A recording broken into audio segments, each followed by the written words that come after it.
July, the month of gamer hunches and carpal tunnel, and today marks the beginning of the Artfight season. Hello, my name is Guppy, an 8-year vet of Artfight. Oh god! And a serial art shrimper. Seriously, I lay down on the floor so much the entire month of July I should probably see a chiropractor. Anyway, I'm here to make the obligatory "It's July and I'm an artist" Artfight video. Despite being almost 3 years to a decade into this yearly event, I've always found myself watching video after video from other artists talking about Artfight. Especially as artist TikTok started to promote the event more and more through the years, I saw a lot of the same talking points show up in video after video. Which is, don't get me wrong, very good if you're just starting out, but what about a lot of the other aspects of this frankly incredibly broken site? That's where I come in, to hopefully give you some new knowledge going into this year's Artfight. And if there's not something I covered that you want to know, leave a comment, and I'll be sure to answer it to the best of my knowledge. Also, if you want to fight me on Artfight, you totally should. I'm going to be streaming Artfight attacks every Monday, Thursday on my Twitch, so you should check out both of those. Okay, shameless plug over, bye! Starting off pretty basic, but still a very asked question, is exactly how to find a specific person without a link. All you have to do is go to any user, delete the name before the little till, and add the username that you want to find after it. Note, you do have to make sure that you copy the username one for one, as this is a finding page through the search engine and not the website itself, so it can get pretty frustrating. Hello, Editor Guppy here. So literally as of recording this video, Artfight made an update regarding the lack of a proper search feature, and now you can look up users and characters with a lot more specificity to make sure you're finding exactly who you want. This definitely can be utilized for specific random searches as well, since not all of the sections must be filled out and more than one tag can be searched at the same time. So you can, think up some pretty gnarly combos. We really won with this one. I find that a lot of people have a hard time looking through page after page of reference sheet. Even with randomized characters or the user feature, it can still feel overwhelming to pick just one character to draw. So why not check out the recent attacks instead? There you can find characters and artists at their best. A certain character or style speaks to you. You now essentially have two users that you know spark interest to look through, hopefully narrowing down who to draw or attack next. That being said, however, as of a few years ago, Artfight has implemented and really improved on their character tagging system. It even has its own tag search function now, which can be amazing for helping people who want to draw specific fandoms, either for their own passion or for a group attack. So, when creating a character, really make sure to utilize that tagging feature, just to make sure anyone who could possibly want to search your character by any defining feature can find it. Everyone has their favorite OC, don't try to deny it. Therefore, getting an attack of an OC is awesome, but getting one of your favorites is even better. Though Artfight has its own system where you can already put characters in order to appear on profiles, many users will have symbols in their global permissions that indicate personal rankings of their OCs. This helps an attacker see what characters are valued more, what characters can even get them a revenge guaranteed. So it might be a good thing to implement into your own account to incite targeted attacks, or even keep a lookout for them on other accounts to see what people really want. Now, I do want to preface, while this is common, not everyone does it, and you don't have to follow it either. If the favorite character isn't up your alley, don't feel pressured to have to draw these characters. It's merely a suggestion by the user themselves, and truthfully, most people would be happy with an attack no matter what. For people using the random user page, random character, or finding you through other means, your profile is your first vital impression on a potential attacker. With so many users and so many characters, having a unique profile can be what makes someone stay and look instead of clicking away. There are so many ways to deck out your profile. Some people theme their profiles around their teams that year, some around their personal Cs, some around their personal styles or aesthetics, or even just around a hyperfixation or fandom. This allows for a person to connect with you past just the text on your page. Maybe they're in the same fandom, like the same aesthetic, or will really draw to your OC's design.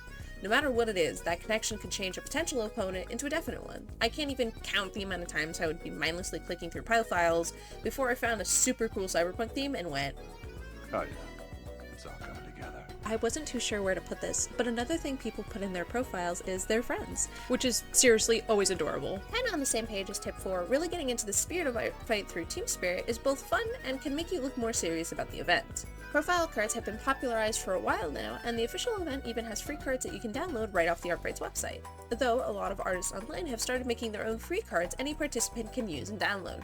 This also goes for attack borders, which are little stylized team-based borders that you can put around your attack icons to more clearly distinct what team you're on. It also, to me, gives a little uniformity to the attacks, which is just a cool personalized touch that really goes a long way. And not much like profile cards, a lot of artists make their own before the event, but users have also made downloadable and free ones for anyone to use. Something I started noticing is that people follow me before Artfight even starts. Maybe it's 2 weeks, maybe it's the days leading up. And recently, I've started picking from my recent follower list rather than going straight straight to the search engines when finding a character to draw for the first few days or so.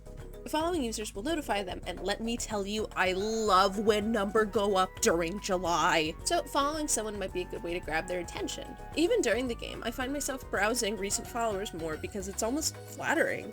This tip might not work for everyone, but the follow button is there for a reason, and I do know other people with the same process as me. It also gives the artist a radar on you before they even attack them, giving them ample time to set up for a good revenge.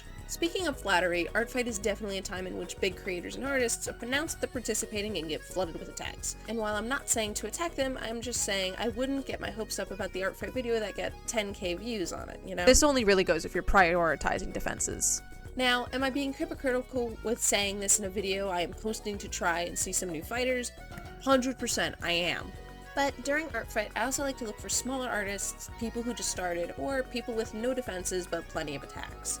Smaller artists are more likely to attack back, more likely to interact with the art you send them, and first and foremost, Artfight is really about community. It is a time in which all artists can be seen somewhat equally. So if you come across a smaller artist who you really like their work or their OCs, give it a go. I find these arts to be the most rewarding of the year, as one time I was a small artist and a little kid who got something really cool for Artfight, and ever since that day I've been trying to pay it forward every year at least once with the skills that I have now. That being said, no matter your size, you should absolutely both post your player card and your work. Artfight is a hot topic for the entire month of July, so use that fire. Having consistent work to post means now more than ever, it's a great time to beef up your portfolio, really flesh out your social media, or even meet new friends and connect with artists all throughout the game. While social media can be a gamble for sure, you know, that old saying goes, you miss 100% of the shots you don't take. And who knows, maybe you could be the next Artfight post to go viral. Either way, getting involved in the community can be both physically and emotionally rewarding, and can lead to a greater sense of fulfillment for the game, depending on what kind of person you are. Seriously though, as Artfight has exploded with the popularity of things like TikTok and Twitter, I've seen a lot of negativity permeate, especially for smaller and younger artists. Therefore, this year and going forward, it's really important to be the kind of person you want to see on Artfight. Like someone's OC? Leave a comment. Like their style? That's what the profile's comments are for. Their attack really make your day? Tell them that. This community is full of so many amazing people, and though Artfight doesn't give you a ton of ways to communicate, use the ones that they do have to do so with your fellow fighters. And you never really know what someone's going through. Your one nice comment might be the thing that gets them through the rest of Artfight. And who knows, maybe that person that you said their OC was super cool will attack you just because you made their day. I've seen it happen before. That being said, Artfight really is about the kindness and generosity of its players. Don't think you have to do anything you don't want to. Revenges are great, but if you get swamped with attacks and can't get back to everyone, don't sweat it. Or even if someone starts a revenge chain with you, don't feel obligated to prioritize it. Though revenge chains are fun, and they do announce the longest chain of the year, those are often planned out amongst friends and not total strangers. Though, if you do get along with the person, I do recommend chaining at least once. It is very fun. I know this really isn't a tip, but seriously, at the end of the day, Artfight is supposed to be fun, not about how many drawings people can pump out within a month. It's about community, growing together, and appreciating every artist no matter their skill level, age, or even years of experience in the game. So slow down, and take a breather every once in a while. And even with the end of the month deadline, there really is no rush. Work at your own pace, and make art that you feel proud of. Even if you happen to run out of time to post a piece before the game ends, reach out, DM that user your art, because we are all here to enjoy the act of creating. And if we all end July with that same love of art that we came in with, then we're all truly winners. Thank you all for watching this. I know my content is like kind of all over the place with the art essays and stream clips, but I really wanted to experiment and create a little bit of everything. And I really hope you like that too. Have fun fighting, and I will hopefully be posting a time lapse of every attack that I do this year in one big speed paint, so I can't wait to see what I make this year. And I am betting that the Artfight website will crash at least 3 times in the first week. But I do hope to see some of you that are watching this video out on the battlefield, and thank you again so much. Happy fighting, and do risk exercises. I'm serious. You gotta do them. Bye!